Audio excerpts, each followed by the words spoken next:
샬롬. 오늘도 말씀과 기도의 자리로 나오신 여러분들 모두 주님께서 주시는 평강과 기쁨이 함께 하시기를 바랍니다. 오늘 본문은 어제에 이어서 계속해서 십자가에 달리시기 전 예수님께서 예루살렘에 입성하셔서 마지막으로 행하셨던 사역인데요. 무화과 나무의 저주에 관한 사건과 유대 지도자들과의 권위에 관한 논쟁 사건입니다. 오늘은 특별히 이 두 번째 사건에 집중해서 누가 이 권위를 주었느냐라는 제목으로 말씀 묵상하도록 하겠습니다. 먼저 27절을 다시 보시죠. 그들이 다시 예루살렘에 들어가니라. 예수께서 성전에서 거니실 때에 대제사장들과 서기관들과 장로들이 나와. 아멘. 이 당시 예수님께서는 낮에는 예루살렘 성전에 그리고 밤에는 베다니에 머무셨습니다. 그래 여기 보면 다시 예루살렘에 들어가니라 라고 하는 말씀은 낮이 되어 베다니에서 예루살렘 성전으로 들어오셔서 어제처럼 사역을 하셨다는 말씀입니다. 그래서요 여기 보면 예수님께서 성전에서 거니실 때라고 말씀하죠. 그런데 여러분, 사실 예수님께서 성전에 들어가셨다는 이 말씀은 곰곰이 생각해 보면 그냥 성전으로 가셨다는 말씀이 아닙니다. 왜 그런가 하면요, 여러분 어제 일을 생각해 보세요. 성전에 장사꾼들 다 몰아내시고 그렇게 성전을 정결케 하시고 병자들 고쳐주시고 그리고 새날이 밝자 다시 들어가셔서 사람들을 가르치신 거 아닙니까? 그러니 당시 종교 지도자들의 눈으로 보면 이건 그냥 성전에 들어가신 게 아니라 그 안에서 활개치고 다니신 모습입니다. 그렇죠. 아마 오늘날로 얘기하면 이렇게 비유할 수 있을지 모르겠어요. 어떤 사람이 저희 임마누엘 교회에 들어와서는 당회장실도 갔다가 예배당도 갔다가 친교실에서 교제하는 분들한테 가서 혼내기도 하고 가르치기도 하고 뭐 그런 식이었다는 거죠. 여러분 상황이 이해가 되시죠?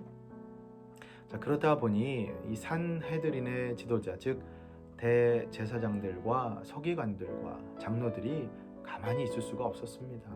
예수님을 찾아오죠. 당대의 실세였던 자기들의 허락도 없이, 아니 도대체 예수라는 이 작자가 무슨 권세로 이런 일을 하는지 따지려고 했던 겁니다. 자, 그럼 여러분, 이런 상황에서 유대의 종교 지도자들이 예수님께 한 질문에 한번 주목해 보겠습니다. 28절입니다. 이르되 무슨 권위로 이런 일을 하느냐? 누가 이런 일 할 권위를 주었느냐? 아멘. 누가 이런 권위를 주었느냐? 지도자들은 따졌습니다. 감히 어디서 이런 행패냐? 누구 믿고 이러는 거냐? 그렇게 물었던 것이죠. 그런데 여러분, 이 상황에서 예수님의 답변이 아주 절묘하지요. 너무 지혜로우십니다. 29절, 30절을 보시면 답을 곧바로 제시하신 것이 아니라 오히려 질문을 하나 던지시죠. 우리 함께 봉독해 볼까요? 29절, 30절 말씀입니다. 시작.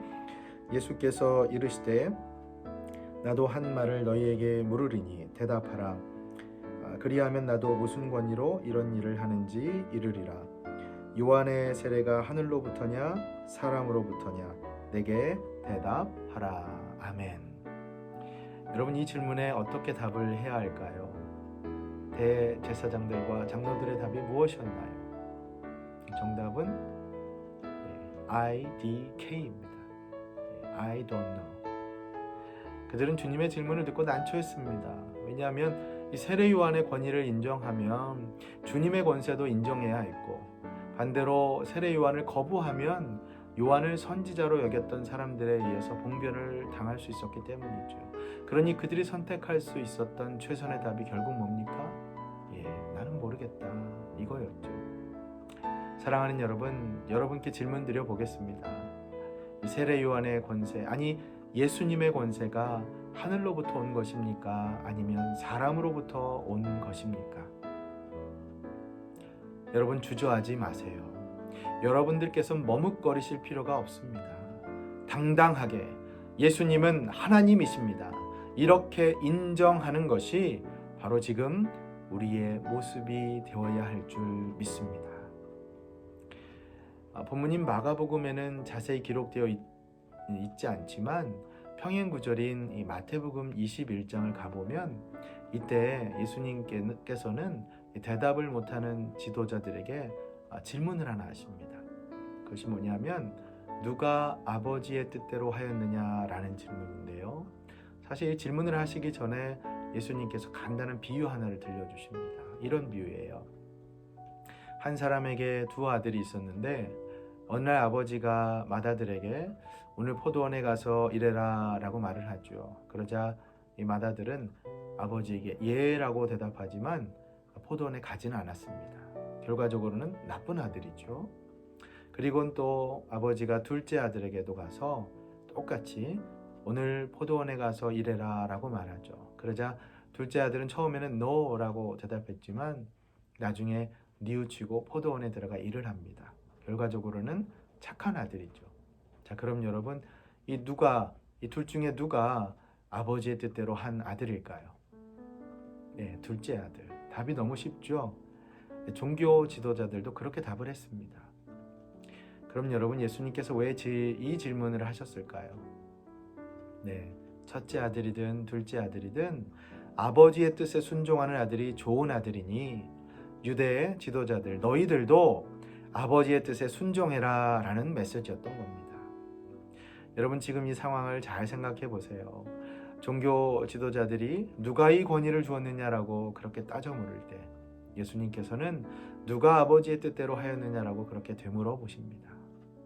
참으로 재밌는 상황이죠. 생각해 보면 지금 이 모습이 오늘날 교회에서도 가끔 재현되고 있는 것 같습니다. 어떻게 하면 내가 주도적인 역할을 할까? 어떻게 하면 권위를 얻을까? 우리는 주로 여기에 관심이 많죠. 하지만 예수님은 다르십니다. 누가 하늘아버지의 뜻대로 살아가는가, 순종하는가, 바로 이것이 예수님의 관심사이시기 때문입니다. 사랑하는 여러분, 누가 이 권위를 주었느냐? 이 질문이 아닙니다. 우리의 관심사는 누가 아버지의 뜻대로 살아가는가, 어떻게 해야 하나님의 뜻대로 살아가는가, 바로 이것이 우리 삶의 목표가 되어야 할 줄 믿습니다. 여러분, 예수님께서 겟세마네 동산에서 피와 땀을 쏟으시면서 기도하실 때 오직 아버지의 뜻만을 따르겠다고 결심하셨습니다. 기억하시죠? 그렇습니다. 아버지의 뜻에 순종하는 것, 바로 이것이 우리가 하나님의 자녀인 것을 증명하는 길입니다. 부디 이것을 잊지 마시고 아버지의 뜻에 순종하며 날마다 살아가시기를 간절히 축원합니다. 오늘 이 시간에 이렇게 합심해서 기도합시다. 하나님, 사순절의 한가운데를 지나는 오늘 이날 하나님이신 예수님을 향한 저의 믿음이 더 고다지고 더 강해지기를 간절히 바랍니다. 하나님, 오늘도 주님과 동행하면서 아버지의 뜻에 순종하는 하나님의 아들, 딸로 그렇게 예수님 따라 살아갈 수 있기를 간절히 바랍니다. 부디 우리에게 이 은혜를 베풀어 주시옵소서.